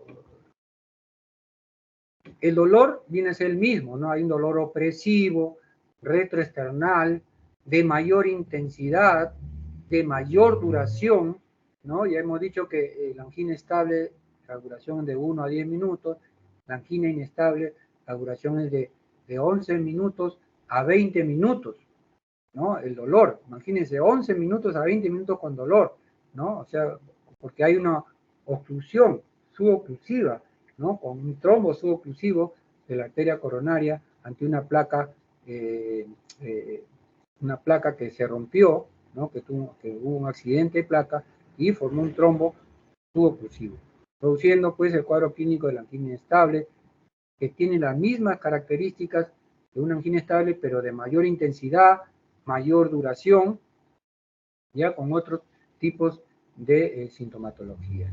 Entonces, en angina inestable hay una clasificación y formas de presentación de esta angina inestable, ¿no? La angina de reciente comienzo, la angina acelerada o progresiva, la angina de reposo, la angina postinfarto, la angina variante de Prince-Metal, la angina post-revascularización, ¿no? Son los diferentes tipos de presentación de una angina inestable, ¿no? En la angina de reciente comienzo, grado 3-4 de la Sociedad Canadiense Cardiovascular, de aparición en el último mes, ¿no? El último mes, ¿no? Una angina grado 3-4, con marcada limitación de la actividad física normal o incapacidad para realizar cualquier actividad física sin malestar o angina. Esta es una angina de reciente comienzo. El paciente refiere sus primeras crisis de angua en un plazo de 30 días. O sea, en 30 días, ¿no? Comienza a tener ya un dolor de mayor intensidad, a pequeños esfuerzos, de mayor duración, limita la capacidad física, ¿no? Inclusive presenta dolor en el reposo. Esta es la característica de la angina de reciente comienzo. La angina acelerada o progresiva, ¿no? Esta angina es la angina que empeora en el último mes. Si se dan cuenta, todo está en el último mes, ¿no? La angina empeora en el último mes. Ya han tenido una angina estable, pero que está yendo a la inestabilidad, ¿no? Se acelera el cuadro clínico en el tiempo, ¿no? En el último mes aumenta pues frecuencia, aumenta intensidad, aumenta duración, ¿no? Con un umbral de esfuerzo grado 2. La angina de reposo ya ocurre en forma espontánea, ¿no? Es otro tipo de angina inestable, ocurre en forma espontánea sin relación aparente con el aumento de la demanda miocárdica, ¿no? O sea, está tranquilo y comienza a tener, pues, opresión retroesternal. Su duración es variable y en ocasiones los episodios son muy prolongados y que parecen un infarto, ¿no? Son pacientes que tienen que ser hospitalizados y estudiados.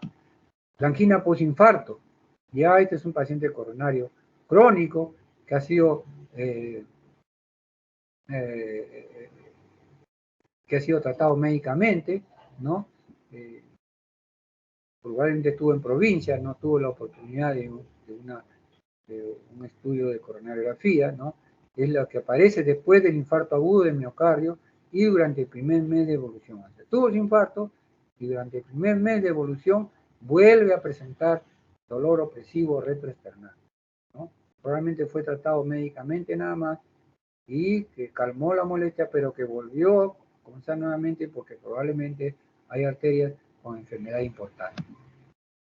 La angina de Prismeta es la angina de reposo que cursa con la elevación del segmento ST durante la crisis y que responden a la nitroglicerina, ¿no? El espasmo coronario tiene un papel fundamental en su patogenia, ¿no? Es una angina espástica, ¿no? El espasmo ocurre principalmente en las arterias coronarias epicárdicas, ¿no? Largas. Pueden suceder también en la microvasculatura, pero más frecuente en arterias epicárdicas. El diagnóstico se realiza mediante la prueba de provocación, ¿no? Con hemoglobina o acetilcolina. Ustedes ven acá, durante la crisis, ¿no? La elevación del segmento ST en 2, 3 ABF, que corresponde a la cara inferior del corazón, ¿no? Y que después de administración de nitroglicerina, este ST baja, este de 2, este de 3, todavía queda un poco de una onda T aplanada, y el ABF que ya volvió a su línea isoeléctrica, ¿no? A su línea isoeléctrica. Entonces, esa es la angina variante de Prismeta. La característica es similar a la angina típica, excepto por su falta de relación al esfuerzo, ¿no? Tiene tendencia a presentarse durante la noche, ¿no? Cuando hay frío. Existe una gran variabilidad en frecuencia e intensidad de la crisis.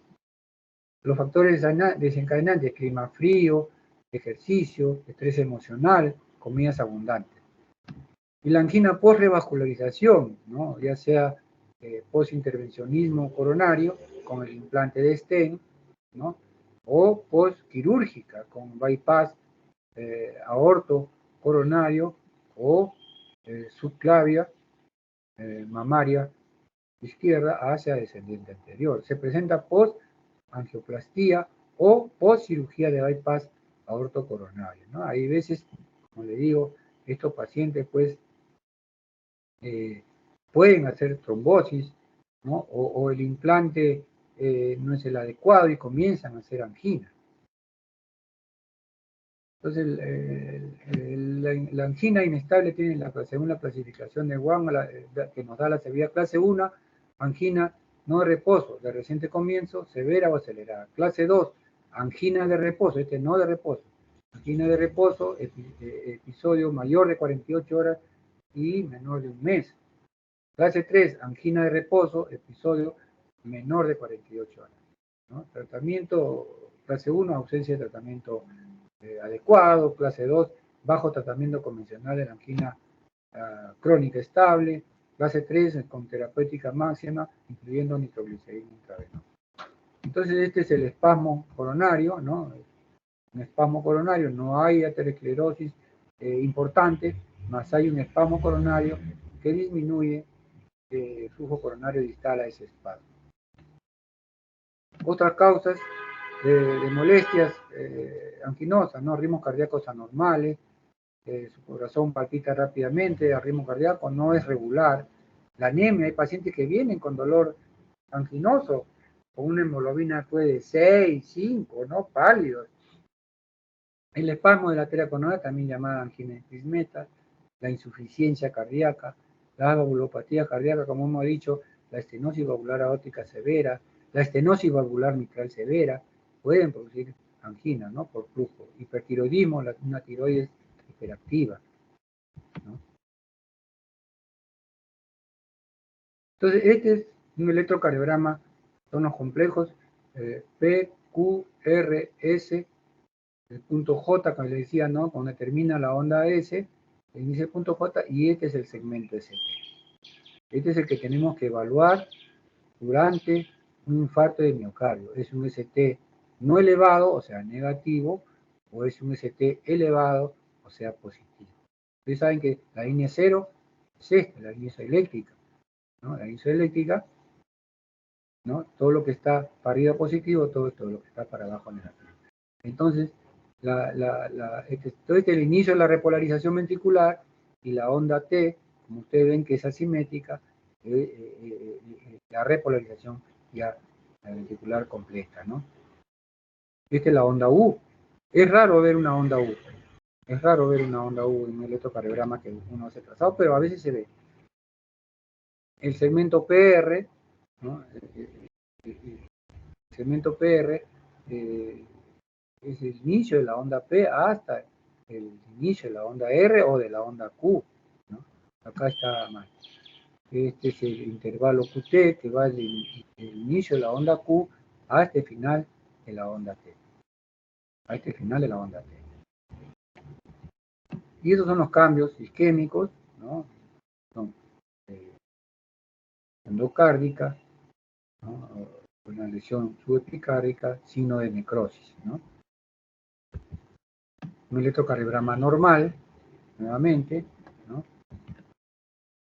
Otro electrocardiograma normal. Ustedes ven que no hay cambios en el segmento ST ni en la onda T, salvo, como digo, en la ABR es normal por vector, ¿no?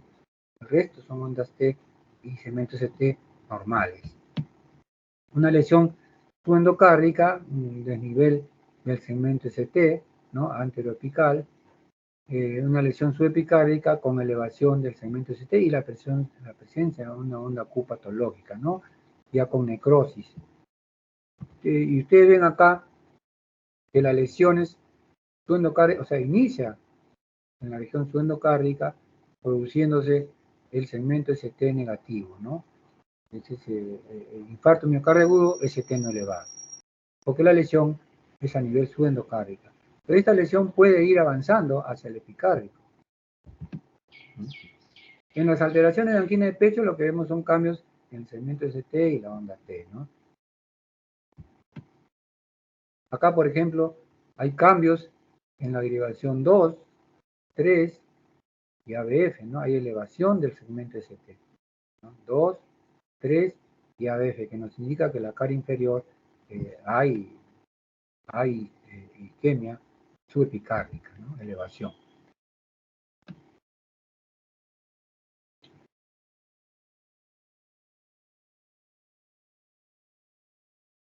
Entonces ahora vamos a hablar sobre el síndrome coronario agudo, ¿no? Ya hablamos sobre la angina inestable y en el síndrome coronario agudo, como hemos dicho, pues el problema es la lesión del endotelio, ¿no?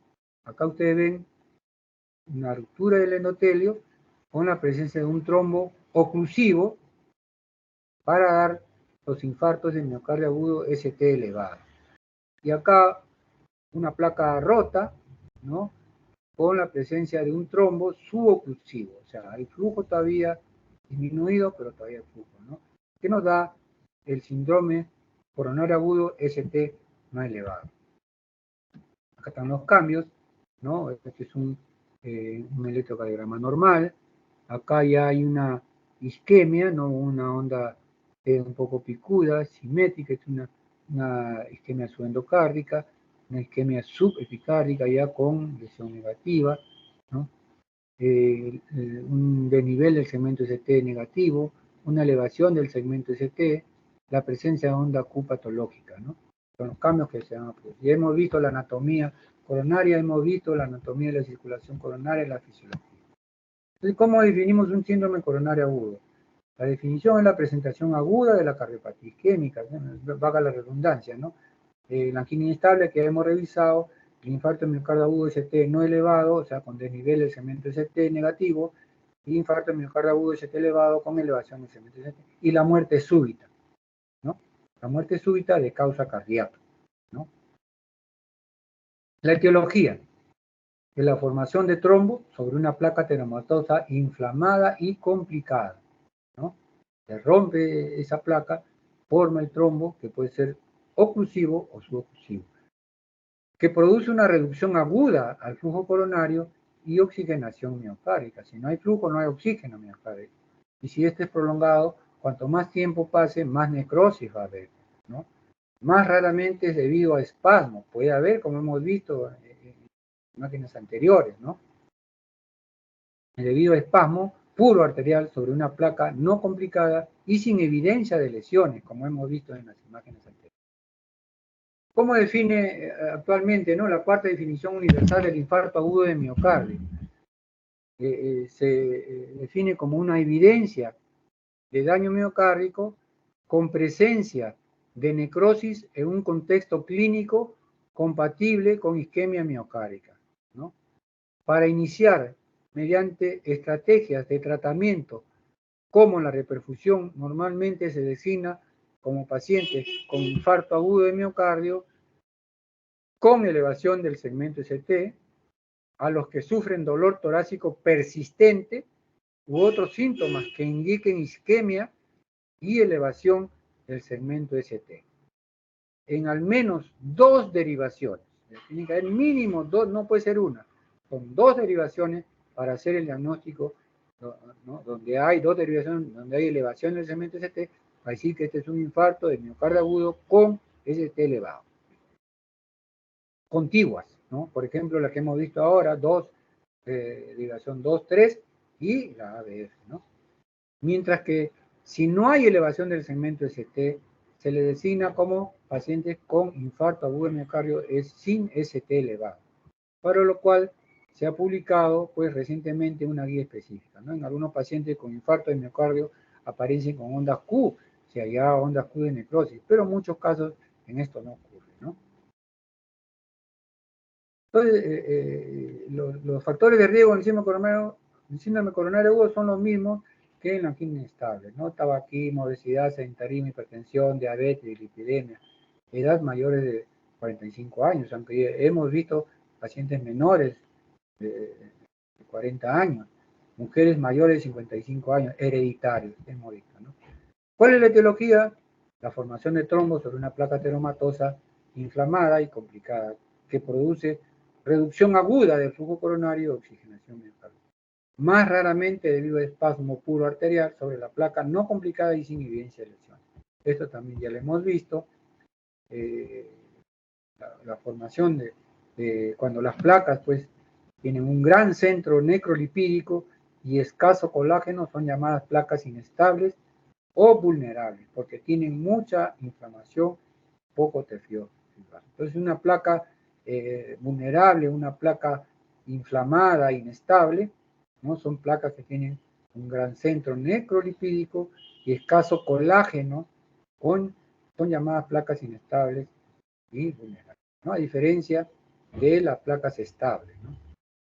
Entonces, el flujo de sangre turbulento, esa turbulencia que produce ese ateroma, ¿no?, que va ocluyendo la luz del vaso, rompe el endotelio disfuncionante y se genera un trombo obstruyendo la luz parcial o totalmente, produciendo los llamados síndromes coronarios agudos.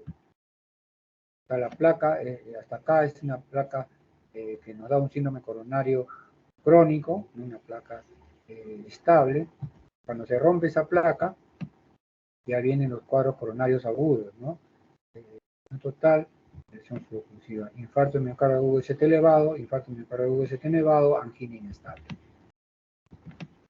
Esta es una placa con una historia natural, ¿no? Una imagen, ¿no? Una placa ateromatosa, nacemos así normal, y desde que nacemos comienza ya la formación de la placa aterosclerosa, ¿no? Con las estrías grasas, la placa fibrosa, ¿no? Va aumentando y va disminuyendo la luz de vaso, una placa aterosclerótica ya obstructiva de un 70%, produciendo la angina de pecho, la angina de esfuerzo, la angina estable, característica de la cardiopatía coronaria. Cuando esta placa ateromatosa, ¿no? aterosclerótica, obstructiva, tiene un endotelio enfermo, inflamado, la turbulencia de la sangre, ¿no? que pasa sobre ese desnivel del endotelio, va a producir lesión, va a producir ruptura, va a producir fisura y la formación de un trombo que, como hemos dicho ya varias veces, puede ser oclusivo total o suboclusivo. Cuando es suboclusivo, la angina inestable, el infarto de miocardio agudo ST elevado. Cuando es oclusivo total, infarto de miocardio agudo ST elevado. Muerte súbita, ¿no? Todo esto desde el punto de vista coronario. Pero también, esto no solamente se produce en el corazón, ¿no? Se produce también a nivel cerebral, se produce también a nivel de las extremidades inferiores.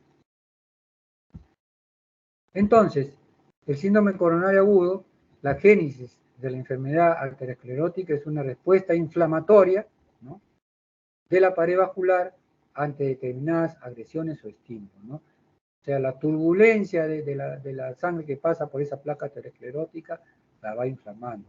Lo mismo que los factores de riesgo, como la hipertensión arterial, la hiperlipidemia, la diabetes mellitus, el tabaco, la obesidad, la homocisteína, las infecciones, actuarían como estímulos proinflamatorios capaces de lesionar el funcionamiento de la pared vascular. El reclutamiento de células inflamatorias proliferan, ¿no? o proliferación de células musculares lisas y la acumulación del colesterol determinan el crecimiento de la placa aterosclerótica. Las placas responsables de los síndromes coronarios agudos presentan alta actividad inflamatoria local, placas con fisuras, erosiones en su superficie, ¿no? que van a dar lugar a la trombosis intracoronaria y una vasoreactividad aumentada. O sea, no solamente hay el trombo ahí, sino también hay una vasoreactividad y un espasmo arterial post-trombótica, ¿no? Entonces, ¿cómo definimos el síndrome coronario agudo? El síndrome clínico definido como características son síntomas de isquemia miocárdica asociada con un electrocardiograma, con elevación o sin elevación del segmento. Liberación de los biomarcadores de necrosis miocárdica. O sea, el cuadro coronario, las características, ¿no? Las características son similares, lo que varía es el tiempo y la intensidad, ¿no? El tiempo y la intensidad. Mayor tiempo, ustedes saben, hemos dicho, la angina estable de 1 a 10 minutos, la angina inestable de 11 a 20 minutos, más de 20 minutos, ya podemos hablar de un síndrome coronario agudo, ¿no? De un síndrome coronario agudo. Entonces, es muy importante el tiempo en que se presentan este tipo de manifestaciones clínicas, ¿no? Y ya cuando hay necrosis, hay liberación, pues, de los biomarcadores, que vamos a ver más adelante. Ya hemos visto esas imágenes, ¿no? Los biomarcadores de daño miocárdico, ¿no? Creatinina, sinasa o la creatinsinasa total, la CK, la creatinsinasa total, CKMB, la troponina I, ¿no? y la troponina T cardíaca. Son los marcadores, y la mioglobina en algunos casos también se utiliza, ¿no? Ya hemos repetido varias veces la sintomatología inicial, es un dolor. El dolor, como digo, no varía en todos los cuadros coronarios, lo que varía es la intensidad y la duración, ¿no? Es un dolor retroesternal, puede ser a nivel epigástrico, intenso y duradero, hay disnea paroxística, ¿no? Dificultad respiratoria, y el paciente puede llegar chocado, a la emergencia hay pacientes que llegan chocados, ¿no? Con una sensación de muerte tremenda, ¿no? El pulso, cuando hay shock, el pulso es pequeño, hay hipotensión, sudoración fría y desvanecimiento. Ese es un paciente que está chocado, que hay que intervenirlo rápidamente. Ya hemos visto, los síntomas son los mismos, como le digo, solamente de mayor intensidad y duración en los síndromes coronarios agudos. A esto se agregan, pues, en estos pacientes, ansiedad, taquicardia por el estado adrenérgico. A veces hay bradicardia, hay una activación parasimpática, hipotensión leve, frecuente, hipertensión en estado adrenérgico, Hay un cuarto ruido que nos indica ya que hay aumento de presiones en las diferentes cavidades, ¿no? Un tercer ruido que ya nos está indicando que hay una falla del ventrículo izquierdo, si hay insuficiencia cardíaca. El soplo sistólico ahí también, o sea, ustedes puede llegar un paciente que lo auscultan y no hay ruidos agregados. Cuando de repente a la hora o 2 horas ustedes lo vuelven a auscultar y van a auscultar un soplo, ¿no? En el área valvular mitral, es lo que es lo más frecuente, ¿no?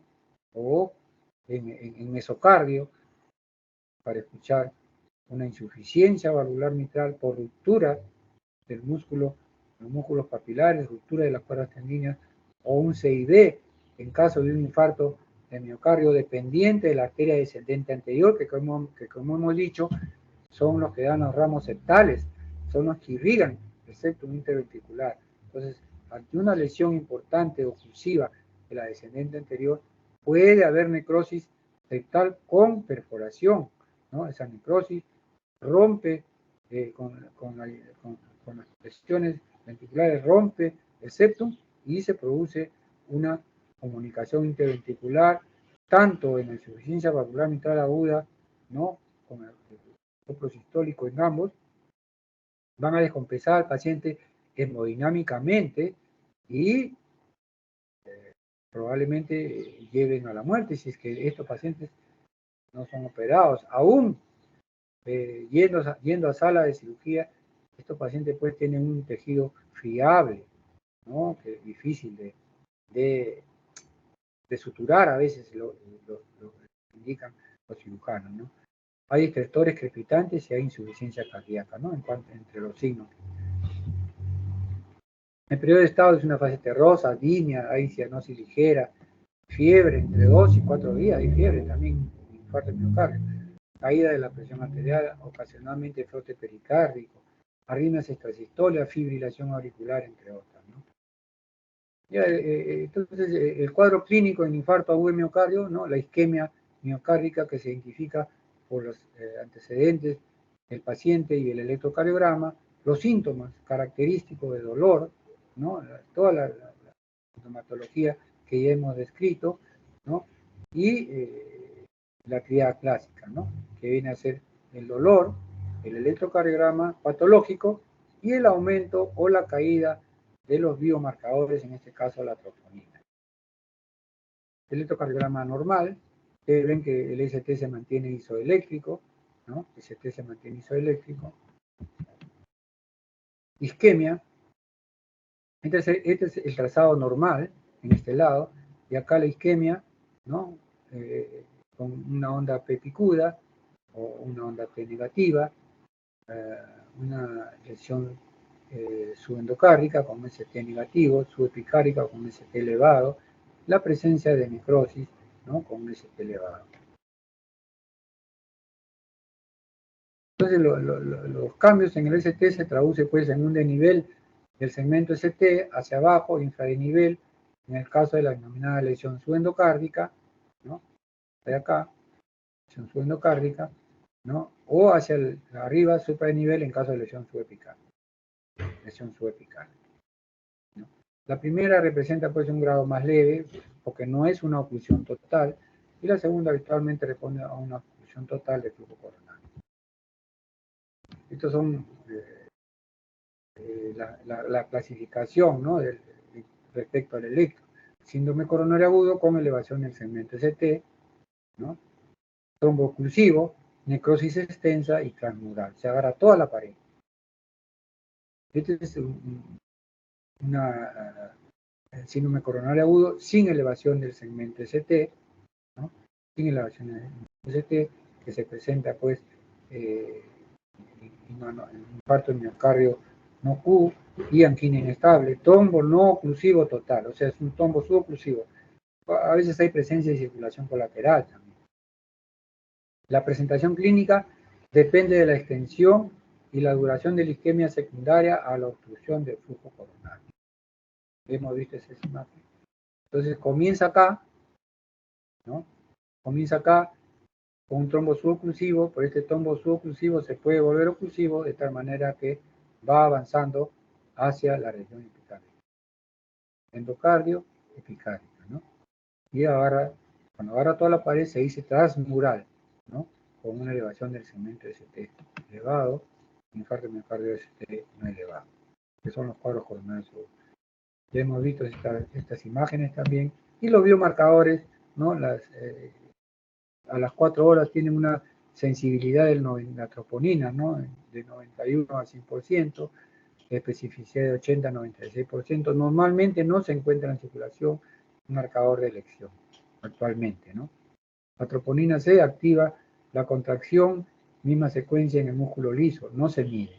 Troponina I desactiva la contracción, ¿no? Eleva después de 7 a 10 días, y la troponina T une al complejo a la tropomiosina elevadas por 10 a 14 días, ¿no? Entonces, estas troponinas son muy sensibles para diagnosticar un infarto miocardio agudo, ¿no?